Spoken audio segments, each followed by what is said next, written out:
Oh, hello there, Internet. It's a live stream. Yeah. So, I posted a video earlier.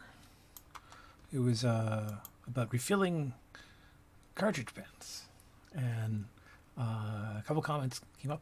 And I thought before I would do the thing I was going to do now, which is just doing some doodling, I need to illustrate some ideas for students and also just play and stretch my brain so that I can think about other things. I've been doing some writing, but I haven't been doing a lot of drawing lately.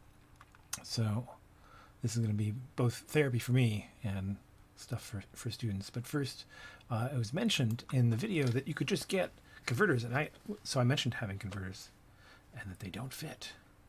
So the problem is it's mostly the outer diameter of these converters. So here's another. This is like an even older pocket brush.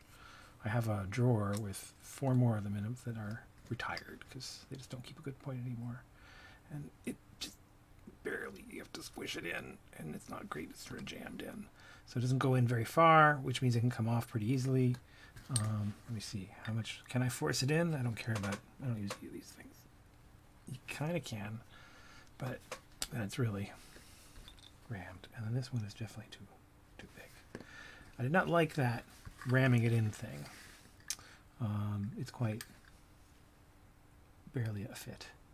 So someone mentioned in the video, this is one for a pilot fountain pen. Someone mentioned standard, international standard? Yeah, for a converter. Maybe that fits better? Possibly. That said, these are not necessarily cheap, but if you want a good mechanical converter to refill them, it means, so I'm going to jam this back on here now. Yeah. I would want to adapt it then, but then it'd be an issue of like it screwing on properly. In theory, well, oh, wait a minute. You don't do it with it connected. Richard will be giggling to himself. See, I tell you so. But yeah, really, it's not a great fit. So you would use the plunger here to suck up ink. Thing is, I think he uses a different kind of pocket brush. So it might be the Kuretaka's. This is a better fit. But it took a fair bit of force to get it in there. I was thinking, like, if I warmed it up first, maybe you could jam it in once and get it, because it's a softer, rubbery plastic. You could probably reform it to fit. So I guess that's a possibility, but I don't usually use it because of the before mentioned jamming. There you go. An addendum. The converters aren't exactly cheap though, so part of my suggesting one of those new needles is that they're pretty cheap, and you can get like little ones in hardware stores for nothing, and then you don't, because these come with ink, so you get the little plastic cartridges pretty much by default. The students all get them in a kit that comes with 4.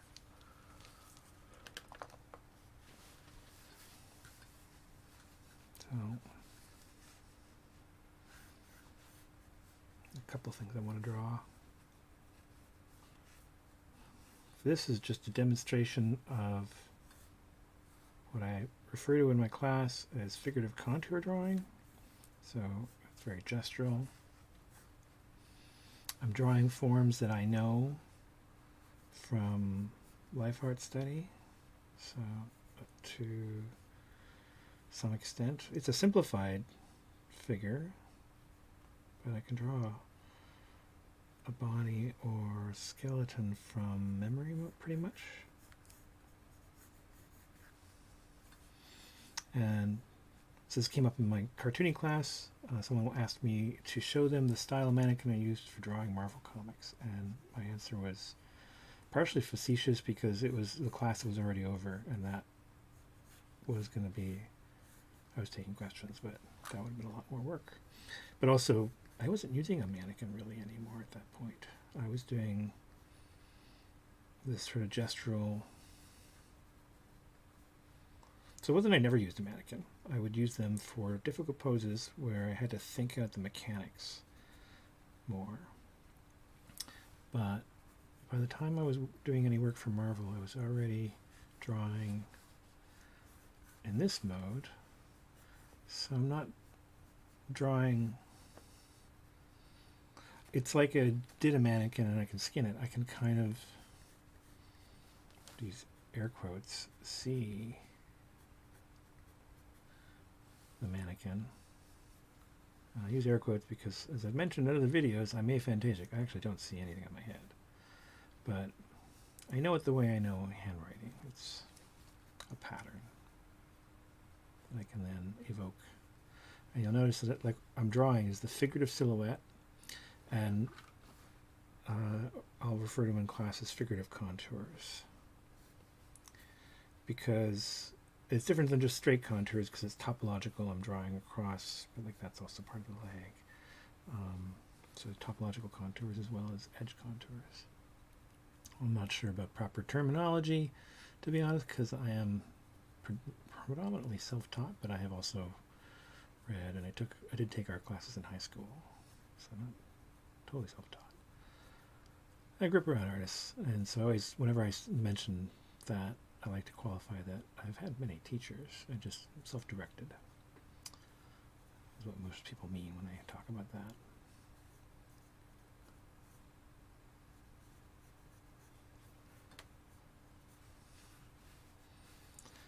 And so things like that line I just did there, I'm mapping the collarbone.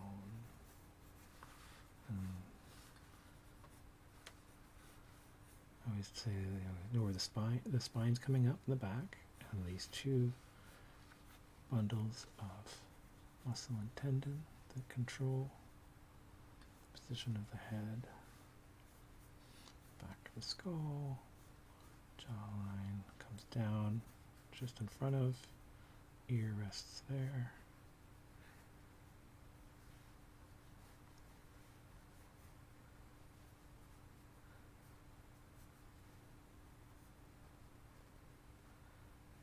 So all the marks I'm making are informed from studying anatomy and from learning a good simplified mannequin based on that anatomy study.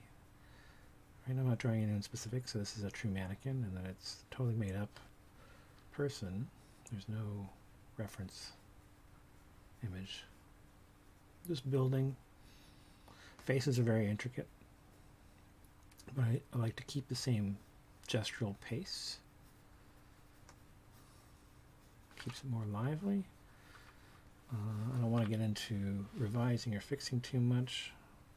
And in this particular case, it's handy. I'm usually making this up, and I didn't have anything more specific than demonstrating this technique in mind. So I wasn't sure. I didn't have a pose I'm trying to catch right. So that makes not making mistakes simpler as well, because there isn't a plan other than it's got to look reasonably convincing as a human. Looks like I'm about to catch something low on the ground. So I think proportionally there's a little more mass on the thigh. I can always start going in and making a little bit of modifications, but I now have most of my mannequin. This is an unbalanced pose, so if you think of the center of gravity is here, there's no tripods, the person's moving that way, and you see that in the gesture movement. There would be a shadow.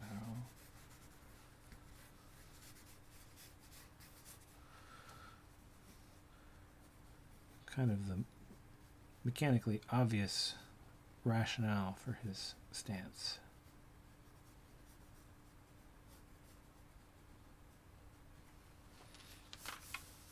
So center of gravity is usually here, but he's down low and tilted forward, so I'm going to say it's there, but actually probably like right in space. Kind of the way he's folded over. It's going to be just in front of his sternum or so, something like that. Maybe a little higher in the chest. If he's sticking his butt out more, like, I don't know, higher, he might feel like he's properly balanced, but he's very low. Let's see how this looks. I'm looking at it at a lower angle than you are, or a different angle than you are. Yeah. So that's one of the things when we talk about gesture is you're thinking and rationalizing, or if you're doing a plan pose, you're making sure that the pose makes sense with gesture. So my ground. I've turned my paper sideways, but not my drawing reality. So I've got a stance. It's over here. Hips up one side. Leg. There. Gonna continue with this line, and I'll have them twist. It's like a dance move, which throws their center of gravity around here somewhere. That's up to our legs.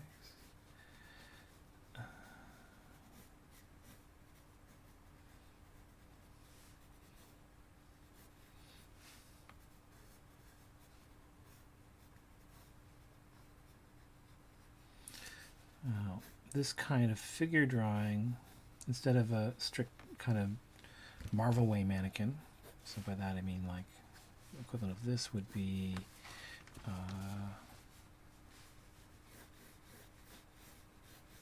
rib cage, torso, hips, which I then have to draw over and skin with this. Thigh. You know, it's doable, but then I have a second pass. So what I do, the way I'm doing it now, I'm able to fast track my drawing process a fair bit, but that's a little low.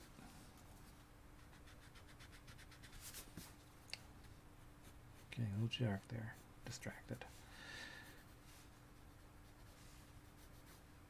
I have less cleaning up and skinning to do. I'm going straight to the skin, the figurative silhouette.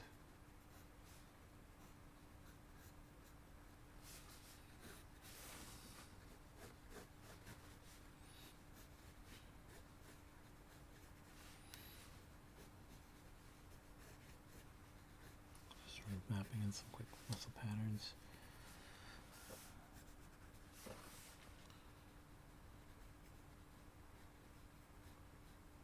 Way back. I'm looking at it from below.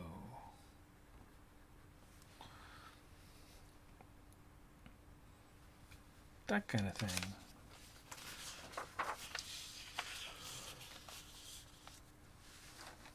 Okay. That was just fine, but that's my instructional bit, and it's a good warm-up draw.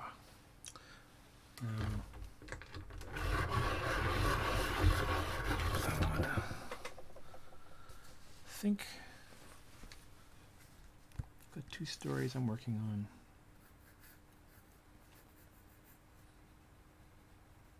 One's definitely probably for a later issue of Mind Engines, but a short story based on a writing prompt that was created for a different project that I thought for a minute about submitting to and wrote a first draft, but then never got back to the script for. And it was a while ago. I'm pretty sure that project has moved on. It was an anthology, so we could pitch stories to it based on this prompt. But I still like the idea that I got. I was just rereading it tonight.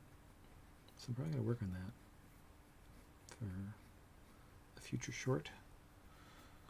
I was talking to someone on Facebook about, they were lamenting having irregular writing patterns, either writer's block, or they'll write like, I used a very large number. I want to say like in the hundreds of short stories in a short period of time, and couldn't find an artist who would keep up with them. And we're thinking about learning to draw themselves so that they could just draw their own, which I'm all for. But I kind of was amused because the comics take a while to draw. I actually like writing a fair bit, but I counterintuitively maybe don't spend as much time as I could easily end up doing writing. I get lost in doing it for hours. But I only really let myself kind of do it a few times a year, really, because I just can't draw fast enough. I put lots of notes down as an idea, so strictly speaking, there's lots of note taking, and I trying to hold on to ideas. I definitely don't write all my ideas down. I don't have a chance, but and then something sort of sticks, and like, yeah, you know what? That's actually kind of interesting enough. I want to write a note about that, so I'll remember later, and then I come back to it sometimes later on.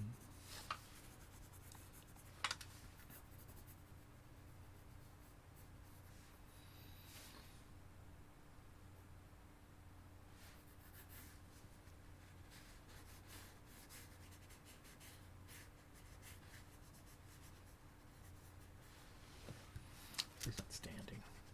Fix that.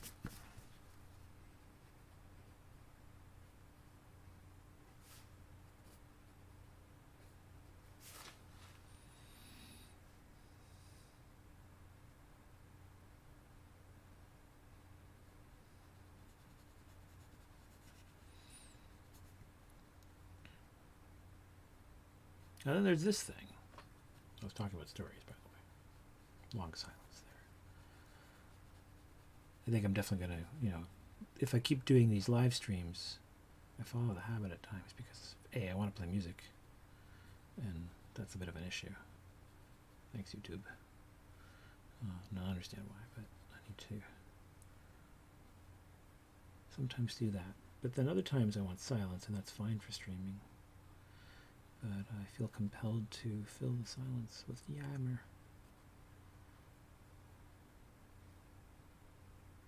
So I think, yeah, I'll rip.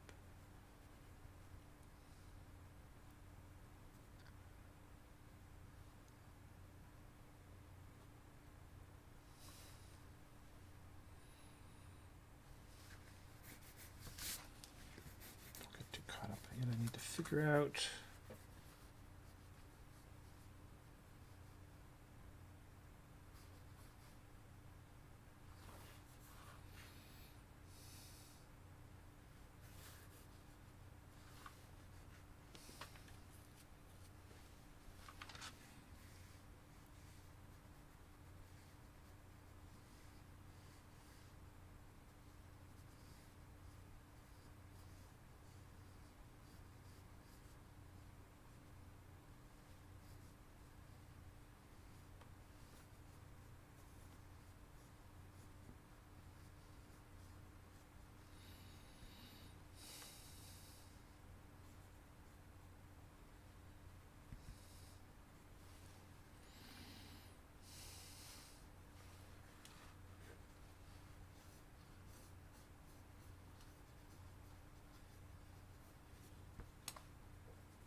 What do I want to be? What's wrong with the gear?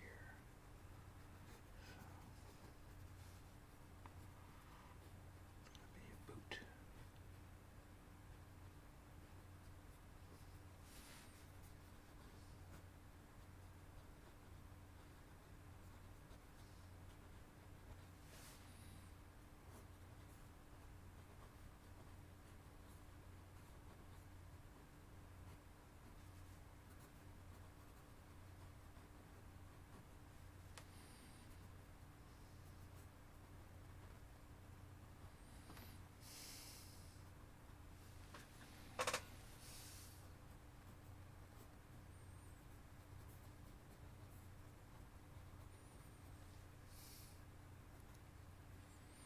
So this short story, I'm thinking of adding to Mind Engine. And I had this visual when I was out grocery shopping with Angela, and I've been starting to fill in the short narrative for it. It's going to be a much shorter story than the other one. It's only like, I don't know, 6 pages maybe. Just like a little vignette. Framing for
let's see. I was gonna have the. Is the chat up? The chat should be up. Let me see. It will be here. Yes. Let's do that. So. How long will I be streaming? Well, let's see. How long have I been streaming? 22 minutes so far, and I'm not done yet. Oh, probably about an hour. Usually it's about an hour.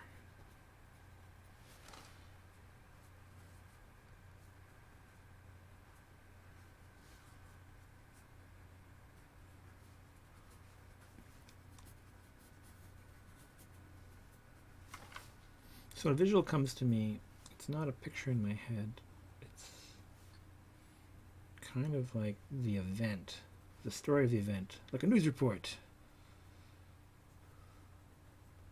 This couple out provisioning during some kind of apocalypse, and everything is tense.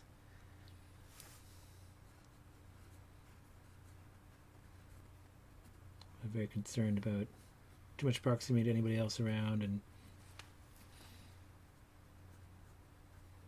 there's clearly some kind of contagion issue.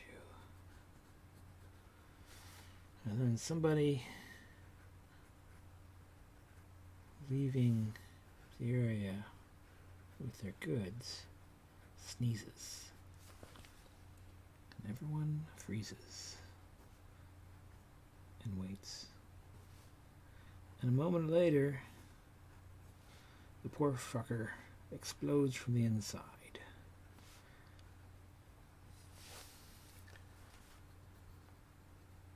In a wild, fast-growing burst of floral-looking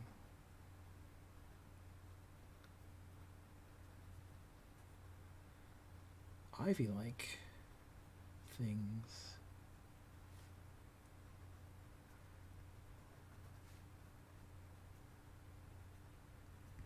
Just like things mixed together, viscera, ivies, and flowers that don't make sense.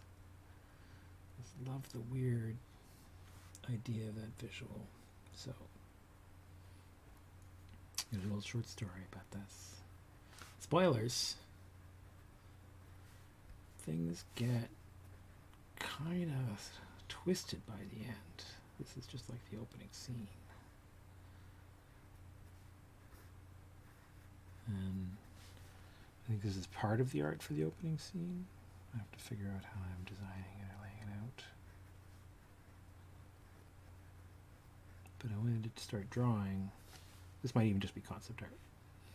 So, just thinking about how this is going to work.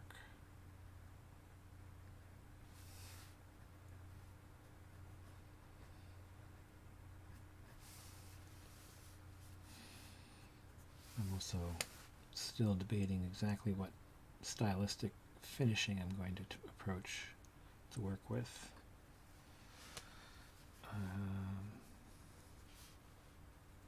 Unresolved as of yet. There's a rose there. They're like giant roses.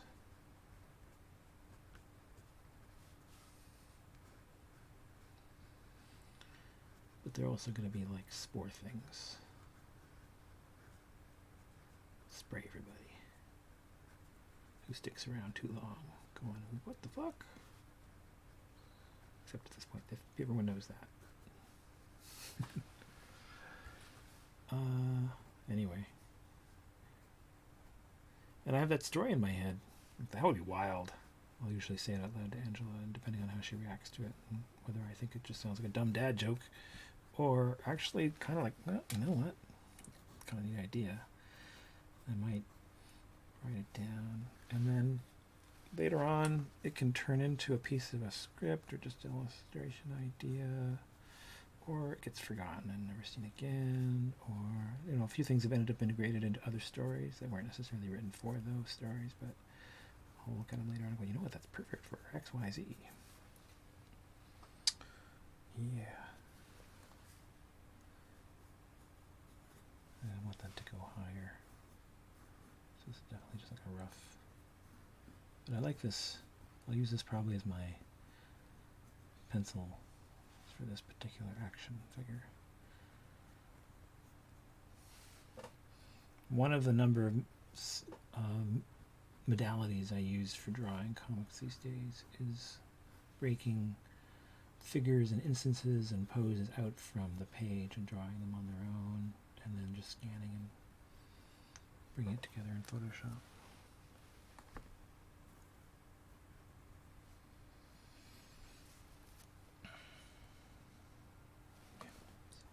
Start seeing the flowers in this, like that. There.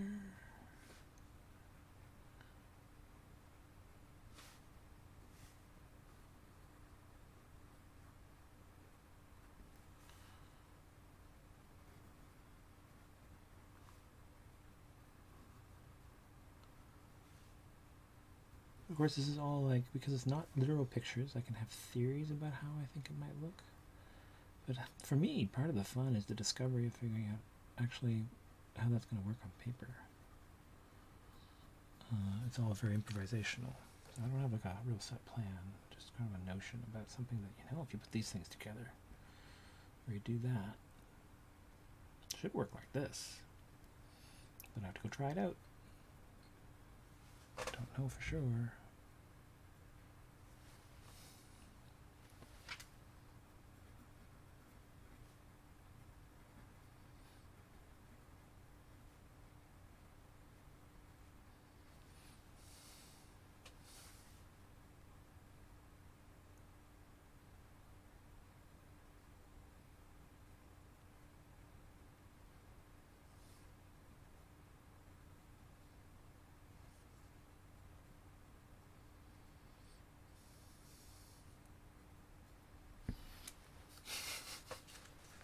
Yep.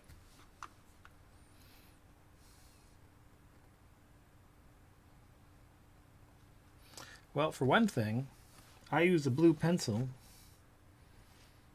because if I do decide to ink this, I can tell it apart from the dark carbon, and I can make further choices. It also has a different kind of drawing property. It's hard yet soft. Has the smoothness of something like a Blackwing, but the firmness of an H.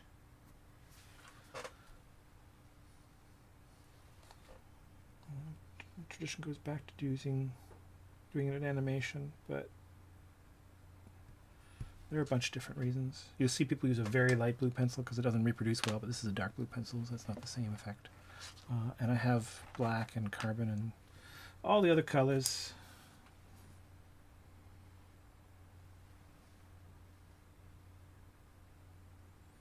Yep. So this is a light blue pencil. It's not non-repo, just light blue, but it's easy to, I sketch in it when I don't want the image to dominate at all, and I can go in and clean it up in graphite, whatever I feel like, and easily remove this light blue in Photoshop after if I want to.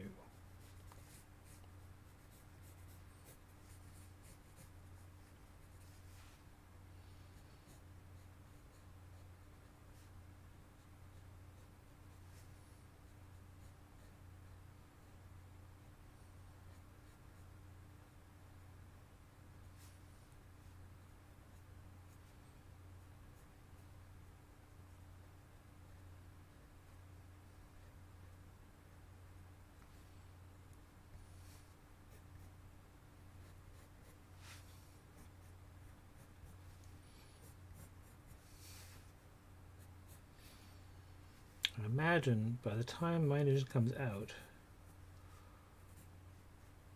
most of the current pandemic will have resolved itself. We'll see.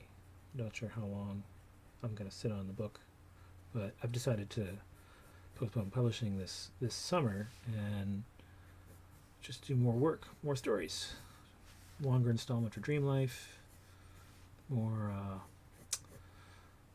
pages for New Armageddon Blues, much longer installment of Dream Life too, and then probably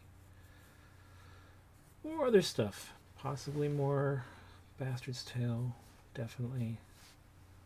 I think this really short story, possibly a little more of The Box. I don't know. I get to figure these things out on the fly, happily, because it's my own solo book and I'm self-publishing it, and I don't gotta explain myself to anybody. Yep. Just take my time, and when it's ready, it's ready.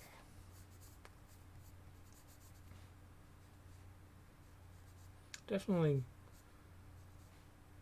want to have it out.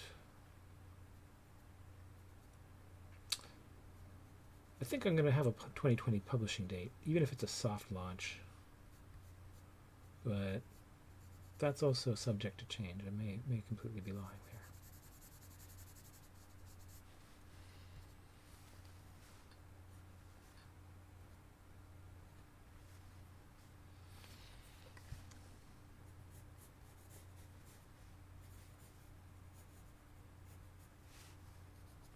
You guys even see that on the camera? Let's see.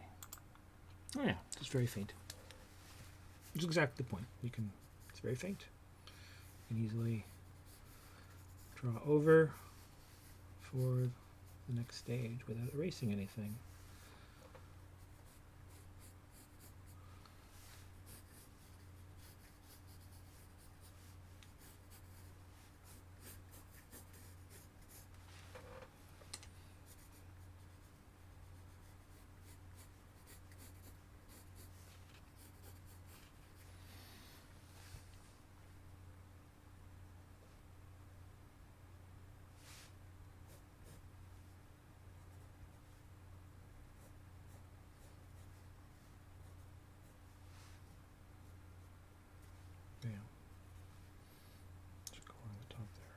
We all know much better about how masks fit faces now. Yeah. That's the other guy. Yeah. Kind of thinking about.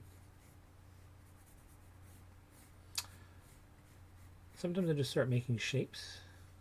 I'm trying to design a character's face, but other times I actually have people, or people plural, kind of in mind, a little like this person, like that person.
There we go. He's a big guy, but he's not that big. There we go. That's better. Scarfy thing.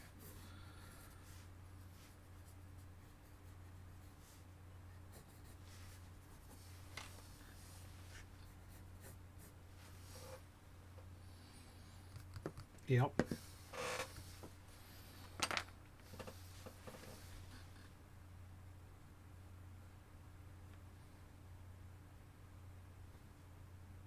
So this is why we use lighter and darker colors.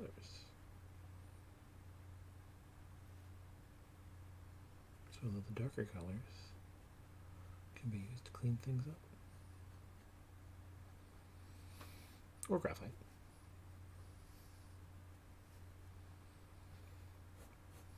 When you're doing that, like you're using it just for the gradient contrast, then the specific color Y, that's up to you. Just lighter and darker.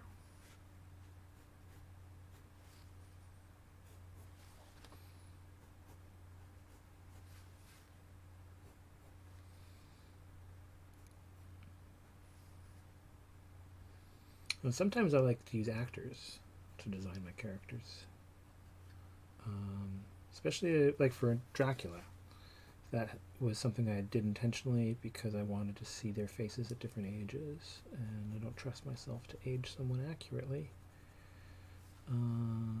Pretty observant, but just felt like it would be easier to get more realism and authority, even in my relatively comic booky art, if I had someone as a base reference. So I didn't try to nail their likenesses exactly, but I started with actors I cast for all the main parts that would age over the course of the comic.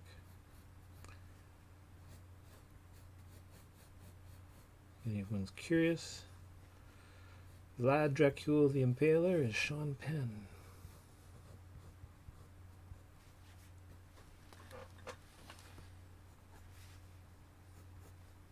I was able to find pictures of him at many, many ages, so that was perfect. And I got the idea initially because of a caricature someone drew. I was like, oh wow, yeah, just a little, push it a little bit. I could totally make him look like Vlad Tepes.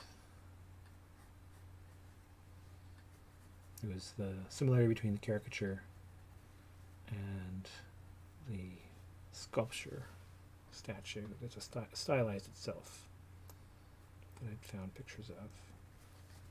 There are lots of also, like, I think artists' imaginations, the wax museum version of him. It's pretty lifelike, but of course I think that's very much a guess, an artist's interpretation. Like that looks like his eye. His skull's a little malformed there. Gotta fix that. There we go. Get the temple in the right place.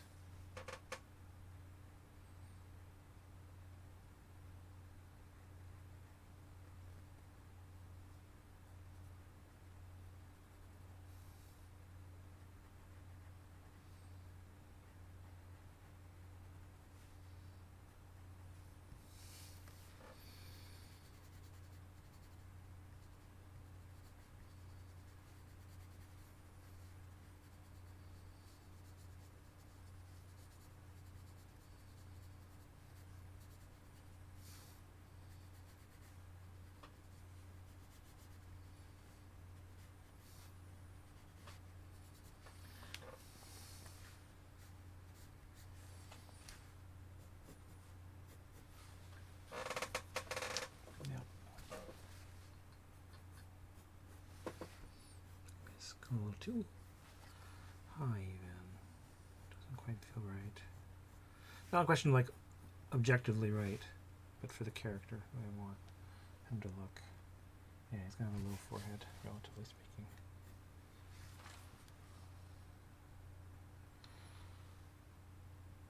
No, that just looks too pushed too far though.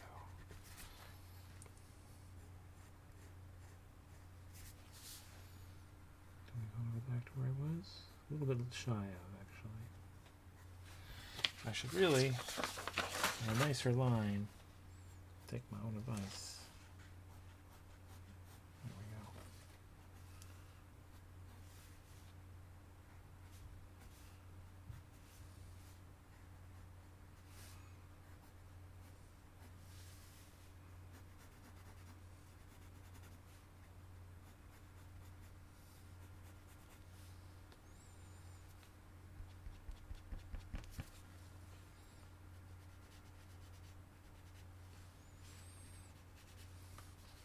I imagine this is sort of like a translucent material. So I think face masks will have come some way by then.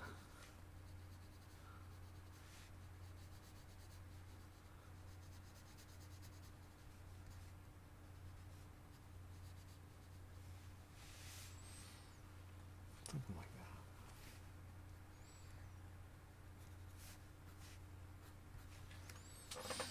that. Okay. Yeah.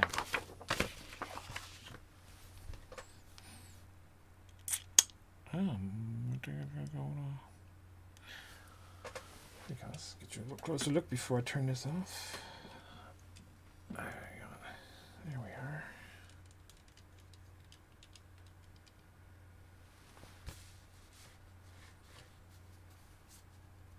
Yep, almost exactly. 44 minutes. 44, 45, 50 minutes. A little longer sometimes, but that's usually my streams tend to last. I'm going to do some more writing now.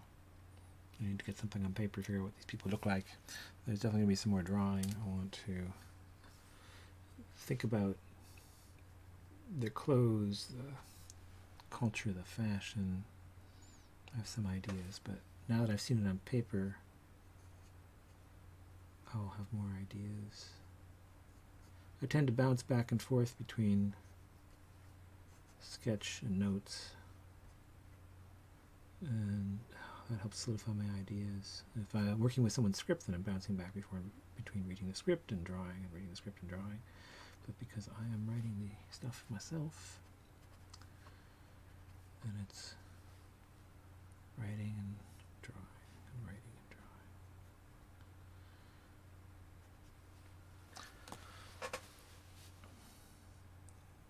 drawing. Okay. So, reminder, patreon.com/salgood. Go pledge, and you can become a student patron, $10 a month. You get consultations and send me your homework, and I can form a lesson plan over time. I'll basically look at your work, and we'll think about where you need to focus, and also talk to you about what you want to do, and then tailor from there forward. Also, I've got a presentation talk at MCAF FBDM coming up. It's end of, well, not the end of, close to the end of the month, getting closer to the end of the month. Let me pull up the calendar. So the 21st, I believe, I'm hosting a comic jam online, so you can come and oops, where's the setting to have, there we are, month, show me the month. Righto. Okay, so on the 21st, why is it not here? I should have entered this already. Good Lord. Max! FBDM, Festival BD de Montreal, now also known as MCAF in English. Festival, literally my neighborhood festival. Takes place in a park around the corner from my house, normally. But, of course, thanks to the COVID, we are moving the events online, which is cool. I thought I wasn't going to be able to participate. I'd canceled my table. And, you know, it's not the same, obviously, as if we were doing it in real life. But it'll do. It'll do, son. It'll do. I'm not going to be choosy beggar. In 3 days, I think actually there was already an event. No, in 3 days. Yeah, I think it's the first one. So the first FBD event will happen. Actually, I think there was one this week too. But next week is another 13th conversation with is it my neighborhood? Yeah, Isabel and her collaborator and their animated thing.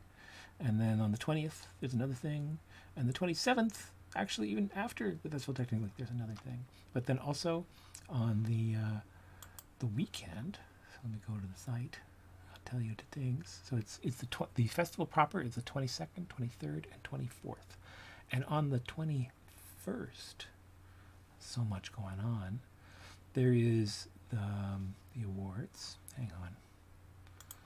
Too many things. Windows, focus. There we go. Here's my post. The Prix de Bidillies. I'm confident I never say that correctly. It's the 21st Bidillies Awards. It's a Quebecois comic award, and that is in the evening. And there's also a set of professional workshops. So for people who, like myself, who are sort of attending as guests, we get to register for master classes. And there's an English one with Jeff Lemire that I'm going to, and a French one with Jean-Louis Tripp, which is scheduled earlier. So you actually can totally do both of them, which was very thoughtful of them. And I might try to check it out, but my French is really bad, so I'm not sure if there would be a lot of constructive use in that side. And then that evening, I'm hosting a comic jam. So for all the pros, hopefully get together, hang out, and doodle together online. Here, let me, you're looking at my desk, right? Yeah. Let's give you something else to look at. I'll be civilized. Hey, there you are. And then, so yeah, comic jam online with Agi. I've mentioned this before. And then the 22nd, actually. Oh, wait. I was getting confused because it's the 21st award, but it's not on the 21st. It's on the 22nd is the awards at 7 p.m. And then the festival proper is going to be a series of like workshops and things. So there's going to be you can follow it from live streams on Facebook and on YouTube, and there's a schedule for all the events on fbdm-mcaf-ca. And there's a programming page and expositions, and all the guests are listed. I think, oh yeah, look at that. They've got even more. Yeah. So it's going to be a really busy 3 days of online programming through live streams. They've really programmed a lot of stuff. Like, it's not the same as having a big festival in the park. We actually have more events going on because we have simultaneous, and they didn't want to do that this time. We were talking about it. And they're going to keep them relatively short and not simultaneous. Well, although I think it translates to basically like a full-on channel on YouTube or Facebook is going to be streaming pretty much the whole time. It would be kind of cool. I hope that we get lots of attention. I have the end of the Saturday. I'm doing a workshop talking about 2 really cool comics. There's a video on the feed that I just posted about that, so go check that out. And then I'm doing the jam. Yeah. There was something else I was going to talk about, but I forgot what it is. And I think I've shot my load. Graphic image. Oh, it's terrible. So, yeah. I'm going to hang this in the line. I have a chain next to my desk with clips on it so I can hang things up that I want to ponder while I do other things. And go back to the script and start figuring out some more stuff so that I have to draw some more stuff, so that I have to figure out some more stuff. This is making the comics. This is how you do it. Speaking of which, there's something I should mention. Making comics at Sin Studio this summer. Online, through Zoom, anywhere in the world you can sign up, as long as you're able to follow a class in English and you have a decent I would recommend like a hardline connection. Wi-Fi can do it, but it's great if you can click into a network cable. And join me for 10 intensive weeks to learn how to do this kind of stuff. Figure out a new story and write it down, and we'll have fun. I'm enjoying the teaching online because it allows me.